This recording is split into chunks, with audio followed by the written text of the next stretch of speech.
ناظرین، امام جعفر صادق علیہ السلام شیعہ مسلمانوں کے چھٹے امام تسلیم کیے جاتے ہیں۔ آپ کا شمار مسلم سائنسدانوں میں پہلے نمبر پر ہوتا ہے۔ آپ بیک وقت کیمیا دان، ادیب، فلاسفر، طبیب اور مقبول و معروف سائنسدان بھی تھے۔ آپ کو علم کلام، سنت اور حدیث میں بھی پذیرائی حاصل تھی۔ معروف کیمیا دان جابر ابن خیان بھی آپ کی شاگردی میں رہا۔ حنفی فقہ کے بانی امام ابو حنیفہ بھی آپ کے شاگرد رشید تھے۔ ایک زمانہ آپ کے چشمہ علم سے سیراب ہوا تھا۔ جو بھی آپ کی صحبت میں رہا وہ ان لمحوں کو اپنے لیے سرمایہ افتخار سمجھتا تھا۔ ناظرین، اسماعیلی فرقہ کے پیروکار اور شیعہ اثنا عشری دونوں آپ کو امام تسلیم کرتے ہیں۔ سنی مسلمان آپ کو اسلام کا زبردست حکیم، متقی، پرہیزگار اور جید عالم فاضل تسلیم کرتے ہیں۔ اگرچہ آپ کی شہرت جعفری فقہ کے بانی کے طور پر بھی ہے، مگر اس کے علاوہ بھی آپ نے کئی کارنامے سر انجام دیے تھے۔ ناظرین، امام جعفر صادق علیہ السلام کی پیدائش 20 اپریل سن 702 عیسوی کو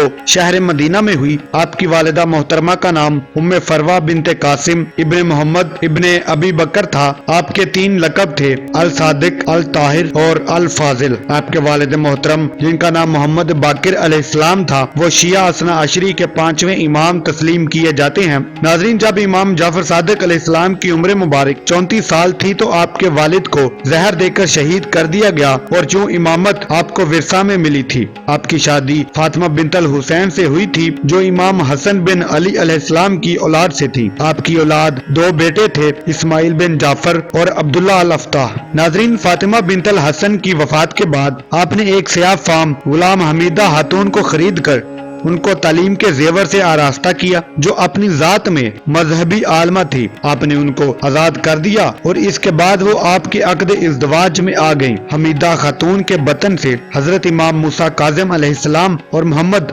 البداج پیدا ہوئے تھے۔ ناظرین، بچپن میں امام جعفر صادق علیہ السلام نے اپنے دادا محترم امام زین العابدین علیہ السلام سے تعلیم حاصل کی تھی۔ آپ کو قرآن و حدیث کے علاوہ نیچرل سائنس جیسے ریاضی، فلسفی، کیمسٹری، علم تشریح اور دیگر علوم میں اچھی خاصی دسترس حاصل تھی۔ ناظرین، جابر ابن خیان جس کو کیمسٹری کا بابا آدم تسلیم کیا جاتا ہے، وہ آپ کا ممتاز شاگرد تھا۔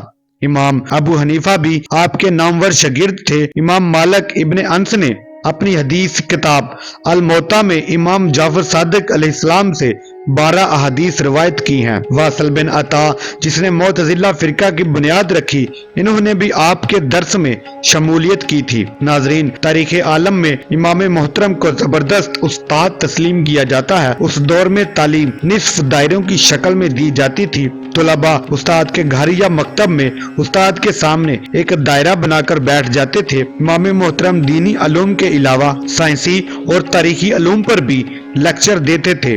آپ کے درس سے معلوم ہوتا کہ آپ زمین کی سورج کے گرد گردش سے آگاہ تھے۔ آپ نے روشنی اور حرارت کی ماہیت پر بھی اظہار خیال کیا، جو جدید تحقیقات کے عین مطابق ہے۔ ناظرین، بعض لوگوں نے سوال اٹھایا کہ امام جعفر صادق علیہ السلام کو سائنس اور ریاضی کے علوم پر غلبہ کیسے حاصل ہوا تھا، جبکہ آپ نے کسی استاد سے یہ علوم سیکھے ہی نہیں تھے۔ امام محترم اور آپ کے والد محترم کو علوم عقلیہ پر اس دور سے پہلے دستگاہ حاصل تھی، جب یونانی، سنسکرت، پہلوی کتابوں کے ترجمے ابھی تک عربی میں نہیں ہوئے تھے۔ جدید سائنس کو حاصل کرنے کے 2 طریقے تھے، یعنی تجربی اور عقلی۔ تجربی طریقہ میں مشاہدہ اور تجربہ کیا جاتا اور انسانی حصوں سے علم حاصل کیا جاتا، جبکہ عقلی طریقہ میں ریاضی کی زبان استعمال کی جاتی۔ تمام نظری علوم میں ریاضی کا استعمال ہوتا۔ ناظرین، سائنس میں وہابی طریقہ سے علم حاصل کرنے کو تسلیم نہیں کیا جاتا۔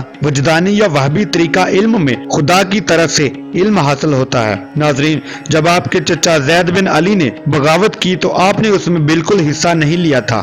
باغیوں نے بہت کوشش کی کہ آپ ان کا ساتھ دیں، مگر آپ خاموش رہے اور اپنے خیالات کا اظہار نہ کیا۔ اس چیز کو شیعہ عقیدہ میں تقیہ کہا جاتا ہے، یعنی انسان کے لیے یہ بات جائز ہے کہ وہ اپنے خیالات سے لوگوں کو آگاہ نہ کرے، اگر ایسا کرنے سے اس کی زندگی خطرے میں پڑنا ممکن ہو تو۔ ناظرین، سن 750 عیسوی میں عباسی خلافت قائم ہو گئی تو عباسی خلفاء آپ کو شک کی نگاہ سے دیکھنے لگے۔ خلیفہ جعفر منصور نے آپ کو قید بھی کیا تاکہ آپ اپنے پیروکاروں سے تعلق ختم کر لیں۔